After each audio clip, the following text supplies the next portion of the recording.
Welcome, everyone. We're going to begin a webinar on COVID-19, protecting your people and your business, presented by GMG. I'm Melissa Joles with RDA Impact, and Brandon Thomas, Chief Operating Officer for GMG and VirusSafe, is your presenter for this webinar. Presentation will take approximately 35 to 40 minutes. We are recording it and we'll post it on our YouTube channel. If you have questions during the webinar, you can type them in the chat box at the bottom right of your screen, and Brandon will answer them at the end of the presentation. Now I'll turn it over to Brandon. Thanks, Melissa. Good afternoon, everybody. Thanks for taking time out of your busy day to join me. I hope you and your families are all doing well and staying safe. Before we dive in, I just want to share a quick overview of the company and a disclaimer about myself. GMG and VirusSafe has been providing EPA, OSHA, and DOT compliance expertise to the collision repair industry for over 30 years. I have been the CEO of GMG and VirusSafe for the previous 9 years. And if you've never been on one of my presentations before, prior to working at GMG, I ran a chain of collision repair centers in Chicago with 30 locations. So everything that I'm going to present to you today is from the perspective of a former shop operator. I'm not a medical doctor, and this presentation should not be used as a substitute for medical advice. Here's the agenda of what we'll be covering today. We'll start with a COVID-19 overview and make sure you have a solid understanding of transmission and exposure. Then we'll review building a COVID-19 prevention plan for your shop and all the different best practices and policies to protect your customers, employees, and business. Let's jump right into a very brief overview of COVID-19. I know you guys know this information. So the actual virus that causes COVID-19 is SARS-CoV-2, not coronavirus. Instead, coronaviruses are a very large family of viruses that are fairly common. And this is important because as we get into the science and the insights around transmission, these are partially informed by studies of other coronaviruses, especially SARS-CoV-1, which we saw in the early 2000s. Now, we're going to get into the weeds a bit here on transmission. If you or your shop does not have a good handle on how this virus transmits, the plan that you build to protect your employees and customers is not going to use effective best practices. I know that there is a ton of information out there. Unfortunately, a lot of it is bad, especially due to the lack of scientific studies early on when the pandemic started. But now, today, with 110 million cases worldwide, the science on transmission is much more robust. And it has confirmed over and over again that the vast majority of transmissions are through respiratory droplets. When an infected person coughs, sneezes, or talks, then someone gets those viral particles into the mucous membranes of their mouth, nose, or eyes. Some of you may be thinking, well, what about surface transmission? And I've seen a lot of shops that have focused their efforts on COVID-19 prevention around cleaning and doing more cleaning on a daily basis. This was mostly based on a study back in March of 2020 that demonstrated the virus could live on a certain surface for up to 3 days. And I'm sure you guys remember the video of the doctor in Michigan wiping down his groceries with Clorox wipes. Unfortunately, this was really the wrong conclusion to draw from the study. First, viruses themselves cannot live on their own. They need water to survive. And eventually, a virus will dry out and become deactivated or non-infectious. Half-life is a very important term in the real world. And half-life is the calculation for how long it takes for half of the virus microbes to deactivate on a surface. This is really the more important measurement for our purposes to determine if a surface has the potential to transmit a virus. You know, a controlled laboratory setting that is only trying to detect a single microbe is very different than in the real world. And the reality is, identifying a virus on a surface does not mean it is enough to cause an infection. Instead, when we look at half-life, we find that SARS-CoV-2 is very similar to SARS-CoV-1. Cardboard half-life of about 4 hours, steel and plastics anywhere from 6 to 7 hours. And when we look at fabrics and paper, the half-life is a matter of minutes. So theoretically, yes, someone could cough on a doorknob a few times, and then you touch it, and then you touch your face, and you become sick. But this is proven to be very, very rare compared to droplet transmission. Now, airborne is the second really important term that I want to make sure you guys have a good understanding of. Now, airborne can be used to describe any size particle that is capable of traveling through the air. And typically when we're referencing this concept of airborne and we talk about droplets, we're talking about particles that are more than 5 micrometers in size. If we use the word aerosol, we're typically talking about something that is less than 5 micrometers and smaller. Now remember that last slide. Viruses need water to survive. So even though the virus may be small, it's going to be contained within a fluid. So it's going to travel a little larger. This is important because the larger the particle, the heavier it weighs, and the less distance it's going to travel before it falls to the ground. Now, when we talk about airborne from a public health standpoint, we're really talking about infections that are capable of being transmitted through particles that are suspended in the air for long periods of time and can cover long distances. So if you look at some of the examples on the screen of airborne transmittable diseases, like tuberculosis, you're talking about something that can live in the air for 6 hours, it can cover a lot of ground, and it can expose people that had no idea that they were even in an area that there was an exposure risk. When we compare that to SARS-CoV-2, we just don't see that type of data that would warrant calling it an airborne transmission from a public health standpoint. I think one of the best ways that you can visualize this is foggy breath or cigarette smoke. You know, the closer you are, the more of a whiff you get. The smaller the space, the more intense of a whiff. You know, just like if you were to walk into a small area in a casino, right? There's a very intense smoky smell there. So early on, at the beginning of the pandemic, you know, this 6-foot rule is really a best practice. It's where most of the droplets will fall, but it's not this invisible force field where if you're 6 feet and 2 inches away, you're suddenly going to be protected from every potential virus particle. Some environments are higher risk, such as indoors with really poor ventilation or in a small conference room. So you have to take more safety measures to protect your shop. So if we aren't worried about surfaces and we're not worried about the traditional definition of airborne transmission in our day-to-day lives, why is this virus transmitting so rapidly? Well, most viruses are only contagious when the person is most symptomatic. Somebody has the flu. When they're at their most ill, those 2 or 3 days when they feel just the worst, that's when we're not having that direct contact with that person, and that's when they're most symptomatic. COVID-19 is transmissible even if the person never develops symptoms, and they tend to be most symptomatic, or they tend to be most infectious prior to being most symptomatic. In fact, the incubation period is up to 14 days. So a person contracts COVID-19 today, they could be in their home or in your shop for up to 2 weeks. And if they're not following the precautions, they're not staying socially distanced, they're not wearing the mask when they should, they may be interacting with families and friends and coworkers, customers of your facility, never know they're sick, and continue to transmit the virus. So you're on this call. I assume that at some level, you have responsibility for the health and safety of your shop. And for the last almost 12 months, it's hard to believe we've been at this almost a year now, you've been navigating COVID-19 with the best information that's available to you.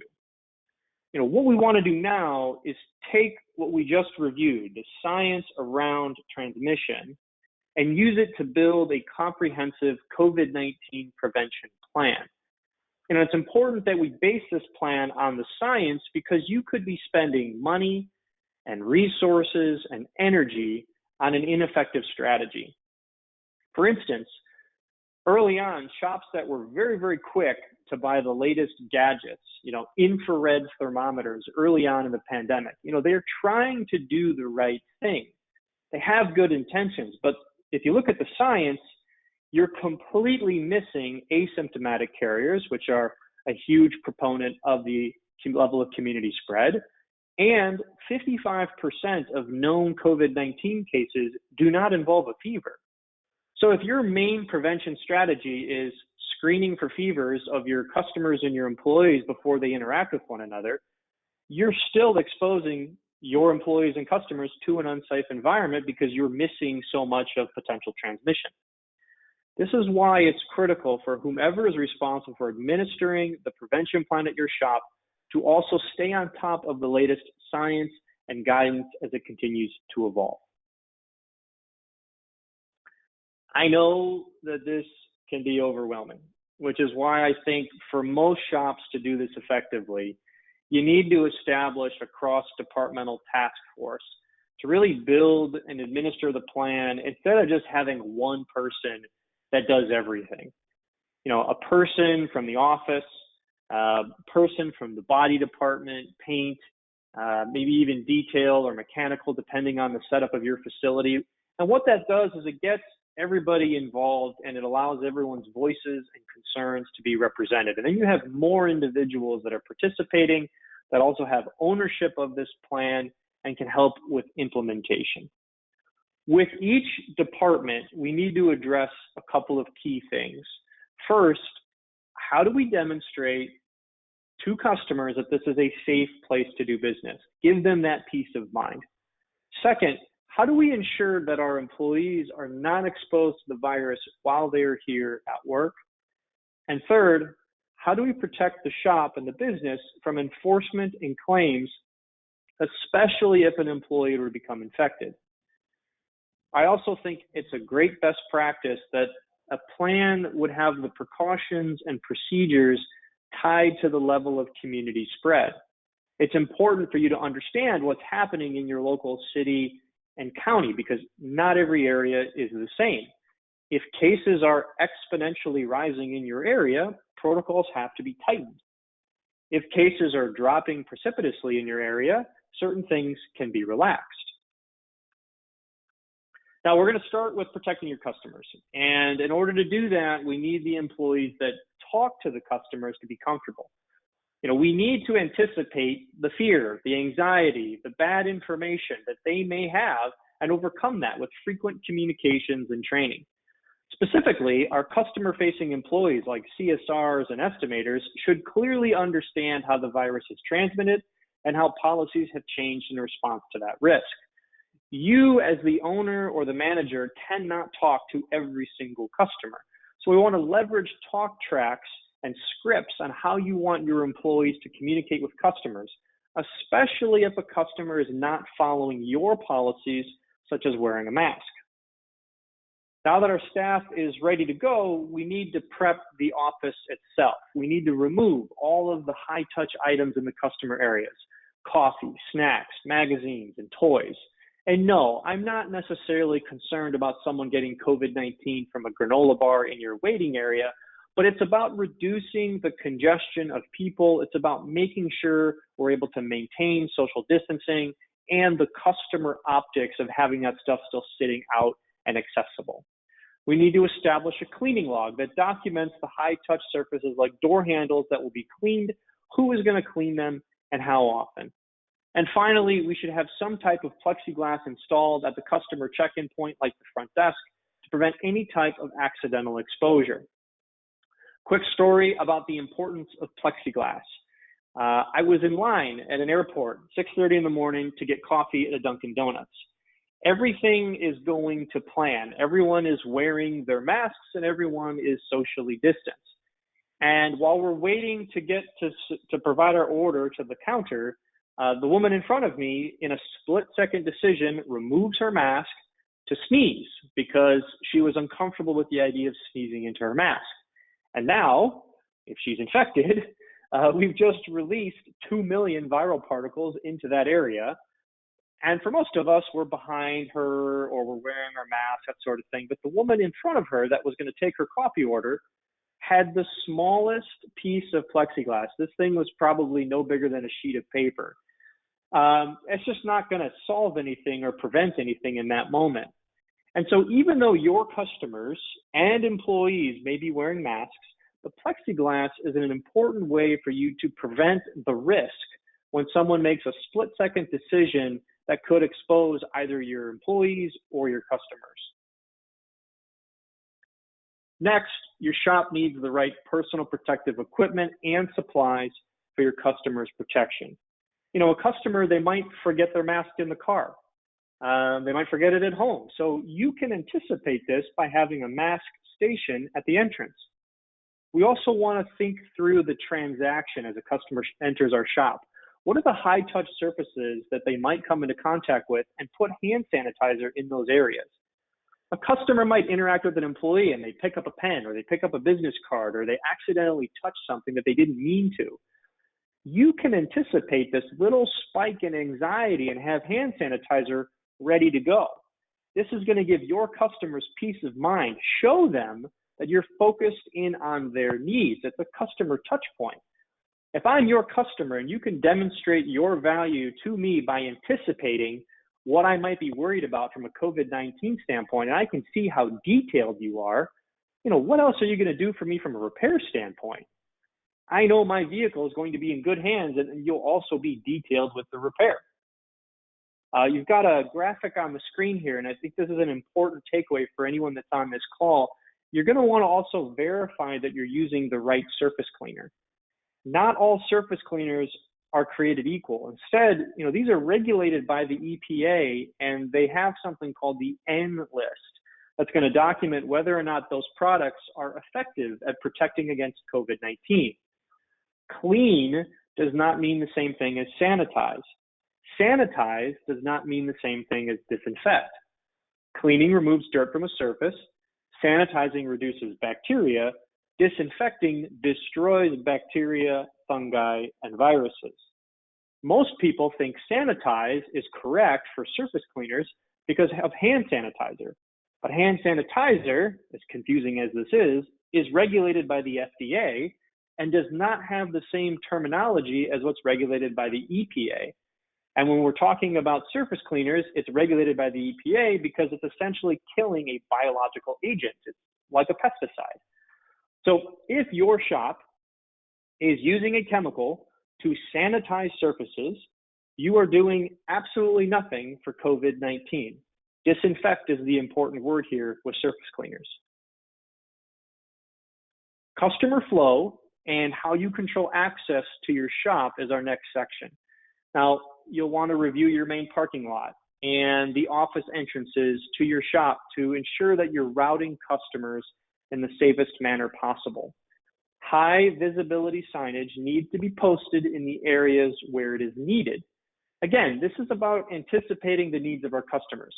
What is the essential information that I need when I pull into your parking lot? Then, what is the essential information that I need when I park? Then when I get out of my car? Then when I walk into your facility? I was at a shop last week that did a pretty poor job of this.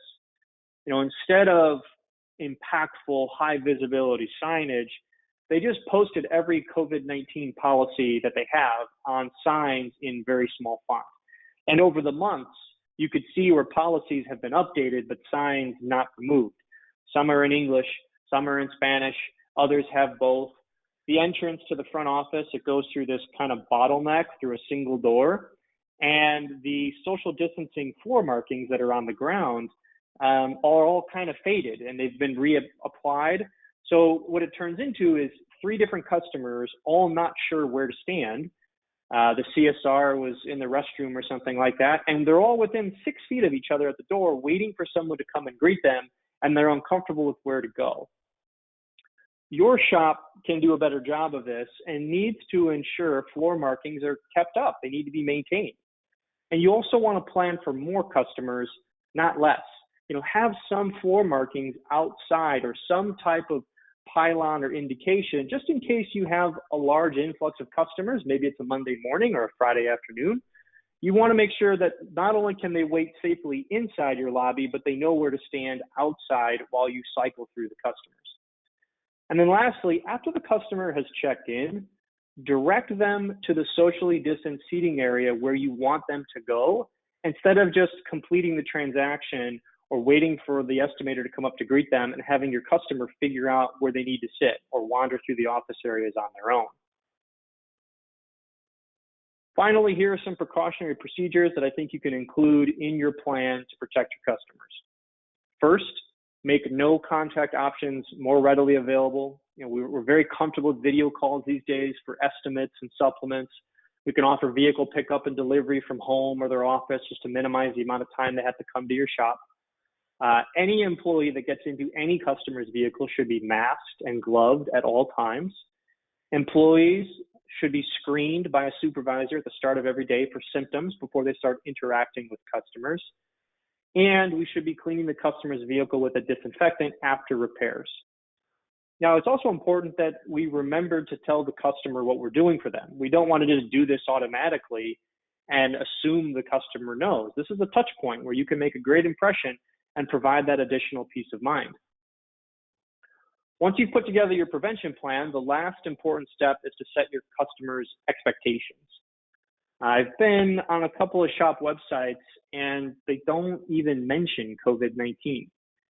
Now, if I'm deciding on where I want to do business and your website doesn't mention the pandemic or what steps you're taking to protect me, you're missing a really important opportunity here. If I want more information as a customer, I should be able to get all of the details of what you're doing and what I can expect when I show up so that I know me and my family are protected. Some shops, I'm telling you, they've done a fantastic job with this. They've, updated their website. They have on-hold music so that if a customer calls in, there's a voiceover that reassures them that there's a plan in place. We're giving you peace of mind. You're not going to be surprised when you show up. And that really goes a long way of creating goodwill with customers. You also need to be transparent with your customers. Tell them what you expect of them. Clearly communicate your mask policy in advance. Clearly communicate that they should not come to your shop if they're sick or if they've been exposed to someone that is sick. You don't want to create this hostile environment where you haven't done a good job of communicating, and then you're asking your estimator or your CSR to effectively communicate the policies for the shop while also trying to take care of that customer. Now, I'm going to shift gears a bit and discuss steps that you can take to protect your employees in the shop. And the first thing that we all have to, accept is that everybody's tired of this. COVID-19 fatigue is very, very real. It is felt by everyone. We are all exhausted. We're tired of not seeing our family. We're tired of doing the things that we have to do. This is just the day-to-day reality for you as the employer, and pretending that we're not fatigued by this really threatens to undercut the effectiveness of your programs. Again, communications with employees should be planned, they should be transparent, they should be frequent. If you communicated on COVID-19 6 months ago and that's the last your employees have heard from you, it's a problem. We need to be communicating on a daily basis to keep everyone engaged and up to speed on the latest updates. And that doesn't need to be a huge thing. It could just be encouragement for doing the right thing, wearing the mask the right way, following the precautions, just the talking point for your staff. Employees also need to be trained on any changes that are being implemented to protect them, as we have this sliding scale tied to community spread. If things get more tighter or things get more relaxed, that needs to be provided to the employees. They also need to be trained on how to report, whom to report, when to report, if they become infected or if they get sick or if they have symptoms. They should also understand that they need to stay home if they feel ill, even if it's not a COVID-19 symptom. Be on the safe side and stay home until we understand what it is rather than exposing employees and customers. They also need to know who to contact in their department that's on the task force. Maybe they have suggestions. Maybe they have ideas they'd like to share with how things can improve. That should be a designated point of contact. And what I think is really important is how to properly wear a mask and when is it required at your facility. So touching on that briefly, masks unquestionably are the most effective strategy for protecting your employees and your customers from exposure to COVID-19. Masks control respiratory droplets when worn correctly. Well, how do we know this? Well, we've got mountains and mountains of science, but if we wanted to look at one example, it's the CDC case study of a hair salon that illustrates it perfectly. 2 hairstylists that had COVID-19 that were coughing and sneezing and had fevers and were actively symptomatic were within 6 inches of 139 clients over the course of 10 days. All 139 clients and both hairstylists wore masks, which resulted in 0 infections. Masks work, but you have to educate your employees on mask selection. Bandanas, gaiters, the valved respirators that allow you to exhale easily, they're just nowhere near as effective because they're releasing a lot of droplets. People like wearing them because, well, let's face it, they're not as tight. It's easier to breathe. Well, but if it's not as tight on their face or it's a lot easier to exhale, it's not going to be as effective of a solution of controlling respiratory droplets. We also need to educate our employees on the proper fit. We should not have exposed noses. We should not have chin diapers. Wearing something that's down and below your nose is not doing anything. Respiratory droplets come out of your nose as well. And if you sneeze, a typical person that's breathing or talking is releasing maybe 200 respiratory droplets a minute. If you sneeze, that's in the millions in a split second. So very, very important that we're wearing the mask in the right way. Now in your shop, we've got to prepare the building, and I'm sure you guys have done this early on, but as a reminder, we want to reevaluate workspaces, repair bays at the shop. If we've got a pit for the estimators or a bullpen, we're looking at that as well. We want to make sure we create a physical environment where we can maintain 6 feet of distance, and if we can't, we need to set up a physical barrier between the individuals. If this is not possible, then masks just need to be worn at all times. In fact, California OSHA just announced last month, you have to wear a mask indoors regardless of social distancing. You could be 15 feet away. Doesn't matter, you have to wear a mask. The only exception is if you're physically sitting in an office with the door closed by yourself, then you can have your mask off. We also want to look at the break room. We're seeing a lot of customers out there when we start working with them that have done a lot of work at the lobby with the customers that are visiting, but have forgotten about the break room and the locker room. So we want to make sure we remove chairs so we don't have people sitting and having lunch together. We also want to put up signs throughout the facility just as visual reminders to practice proper hand hygiene, cover coughs and sneezes, stay home if they're sick, and don't touch your face. On the employee side of personal protective equipment and supplies, our main focuses are just on avoiding future shortages. We don't want to run out of materials and now we have this unsafe work environment. The standard levels of inventory for these items at the shop should be increased. Employees that interact with customers should be issued their own personal hand sanitizer. They might slip up, they might make a mistake. They might just instinctively shake a hand.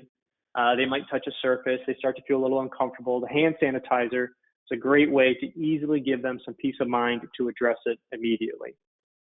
In the body department or the paint shop, if we don't have soap and water in the area, it's okay. Just make sure that you've got hand sanitizer available to the technicians to promote good hand hygiene practices. It's also a best practice to locate a second or third supplier of PPE and cleaning chemicals when you don't need them. So right now, if you're stocked up, this would be the time to do that. A lot of shops got complacent in the summer with just whomever they were buying from normally because it's like, well, COVID-19 case counts are down, we're kind of through this. And then we saw how drastically the second spike happened in the fall. Supply chains contracted and we weren't able to get respirators. We weren't able to get hand sanitizer again. So don't relax at this point. Make sure you've got an inventory for your team. Now, as we discussed with customer flow, the shop also needs to manage its vendor traffic to minimize exposure to employees. Tell the vendors that are not essential to conduct their business remotely. everybody is very, very comfortable with Zoom meetings these days, or Teams, or GoToMeeting like what we're on right now. There's no reason to walk into your shop if the vendor rep can do that meeting with the shop manager or the estimator or the parts person over the phone or Zoom.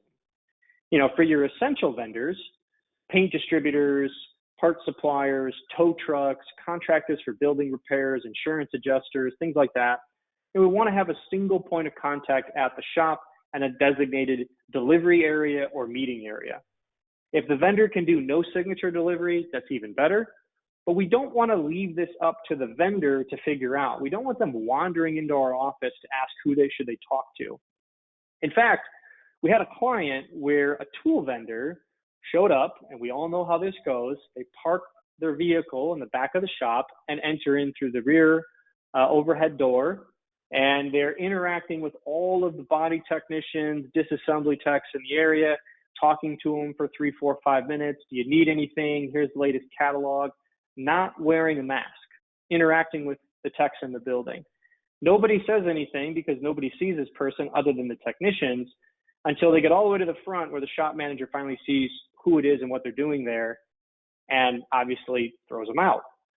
Now, how many shops does that vendor rep visit each day? And how many people does he interact with? Could you imagine the cost to your shop if 2 or 3 technicians came down with COVID from interacting with that individual and they couldn't work for 2 weeks? You know, that your cycle times and your numbers would just be completely evaporated at that point. So communication is critical, even with outside parties. We don't want an outside vendor to jeopardize your employees' health or your business.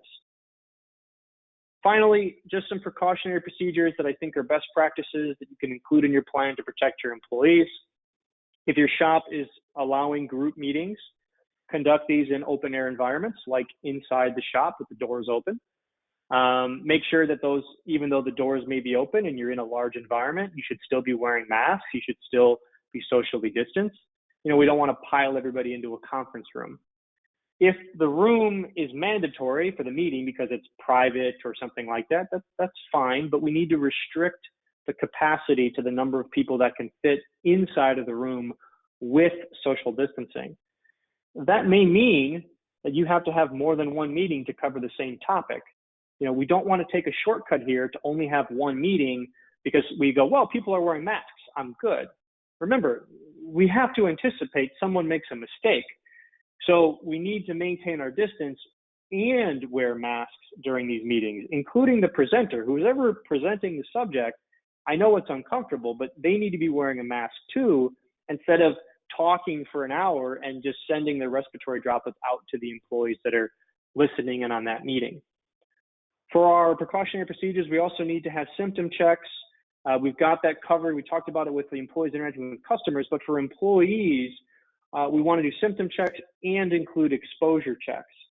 You know, what we're looking for here is if a spouse or a child is sick or diagnosed that lives with your employee, we want to keep that employee home for a bit instead of having them working for a few days and potentially infecting your shop. Again, even if they don't have symptoms.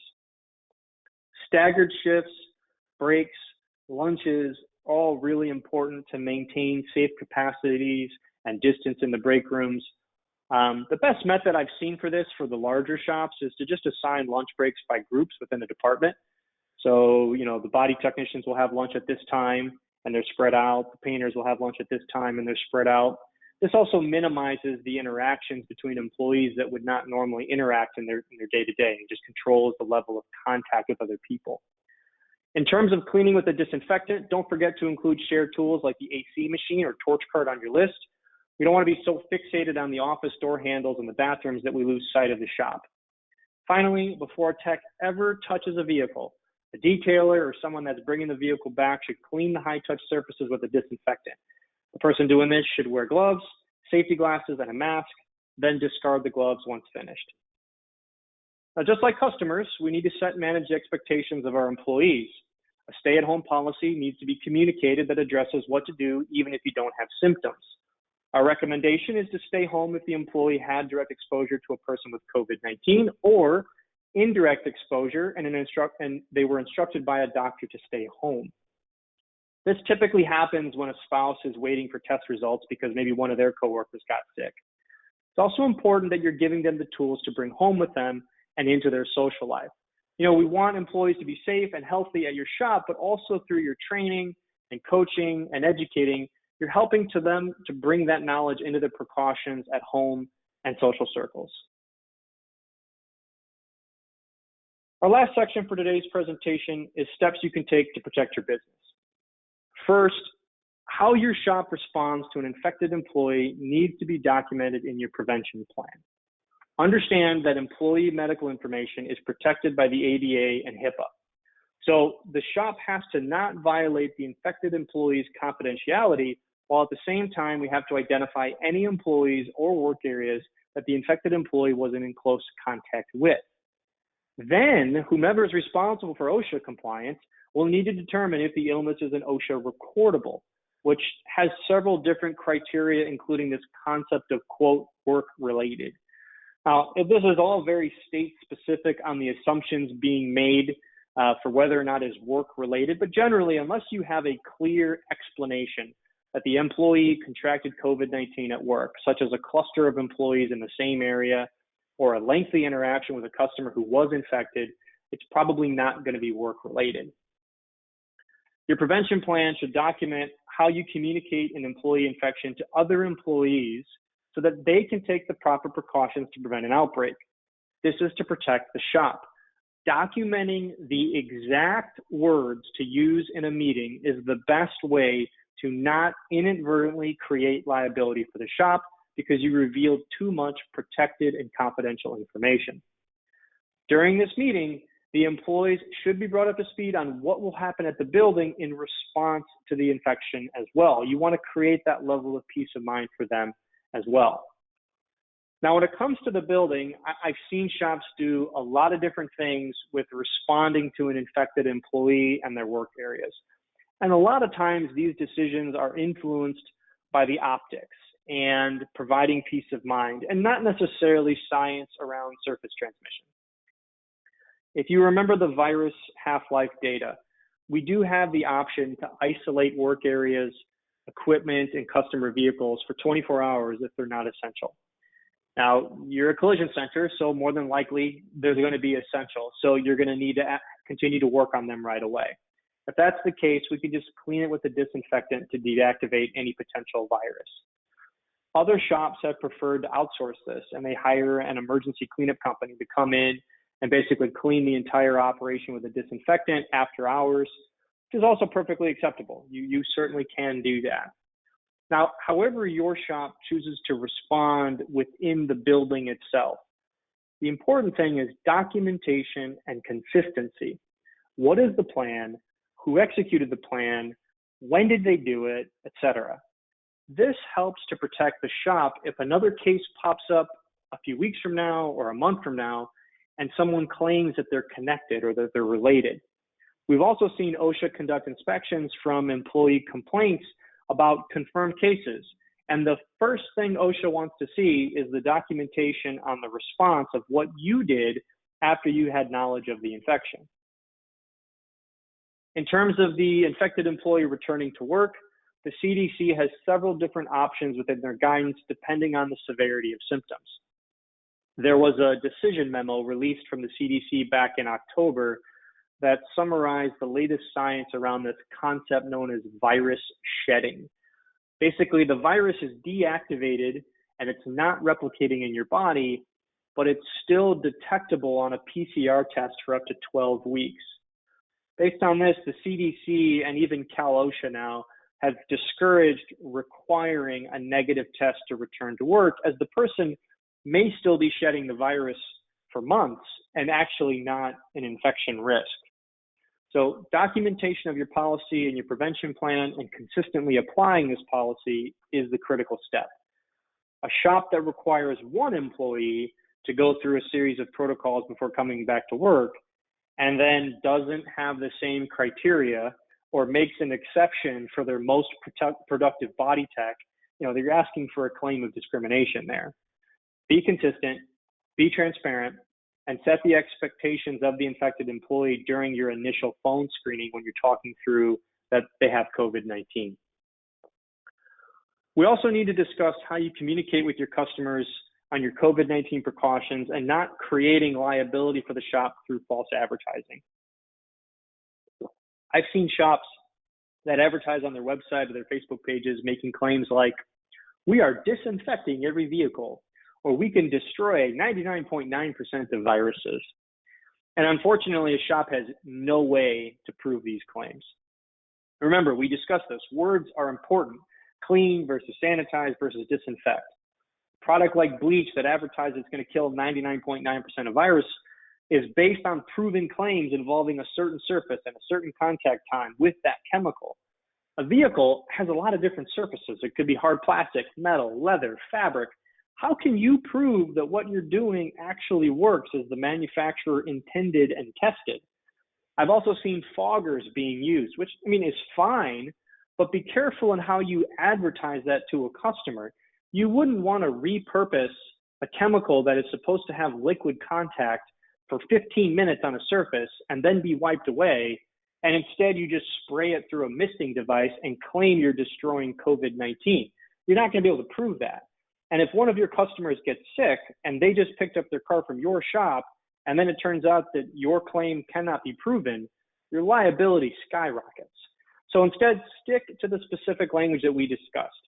We will clean the high-touch surfaces of your vehicle with a disinfectant instead of saying we will disinfect your vehicle. We also don't want to introduce new hazards to your employees. I've seen shops begin using UV lights to try to create this marketing edge around controlling the spread of the virus. And unfortunately, UV light, it's just not effective for a body shop. It has to be in the C range to do anything with COVID-19. The C range is really harmful for humans, and the exposure time, even on small surfaces, is extensive. It would take you hours and hours to effectively use it in a vehicle. And it's just not worth your time to be effective, and it's a safety risk for your employees. From an OSHA enforcement standpoint, employers do have an obligation to provide employees with a workplace free from recognized hazards likely to cause death or serious physical harm. COVID-19 absolutely falls into that category. Employees can absolutely refuse to work if they have a reasonable belief that there's a risk of imminent death or serious injury. And we're seeing OSHA respond to COVID-19 related complaints all over the country. We've got inspections, we've got citations, we have an emergency standard in California. The Biden administration is advising and looking out for potentially an emergency standard across the entire country in the next 6 months. So this is the reality. Look, COVID-19 is the most pressing employment-related health and safety issue of the last 12 months, and OSHA is absolutely regulating that way, which presents shops with the financial risk of citations if you're not taking these precautions seriously. Finally, just even bigger than OSHA, I think protecting your business in your local community is also absolutely essential. We've got OSHA enforcement, but we also have local public health agencies at the city and county levels that are very involved with the inspections of auto repair businesses and restaurants and that sort of thing. And we've seen citations and financial penalties throughout the country. More concerning is when there's a shutdown order.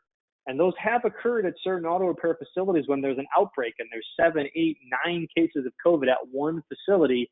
The public health agency intervenes and they say, you know what, you weren't doing enough to prevent it, so we're shutting you down for a few days. Imagine how much money and resources you devote to the reputation of your shop and building your community's trust. Now imagine that being wiped away because there's a local news story that your shop had to close for 3 days because of a COVID-19 outbreak, and how hard that would be to overcome. And this just becomes a very expensive proposition when looking at the total life cycle of a potential customer for the shop, and it's really all the more reason to implement an effective COVID-19 prevention plan on top of everything else that we discussed. Now, I know this is a ton of information. I know we covered a lot of ground. And if you want more information on anything that we discussed or more resources, please visit us at our website, gmgenvirosafe.com. We have a team of environmental, health, and safety experts around the country that are also able to provide on-site assistance to shops. We're working with over 1,400 shops with our Health Assure program, setting up COVID-19 prevention, helping you implement the plan, observing your work practices, that sort of thing. So if you'd like pricing, please don't hesitate to reach out.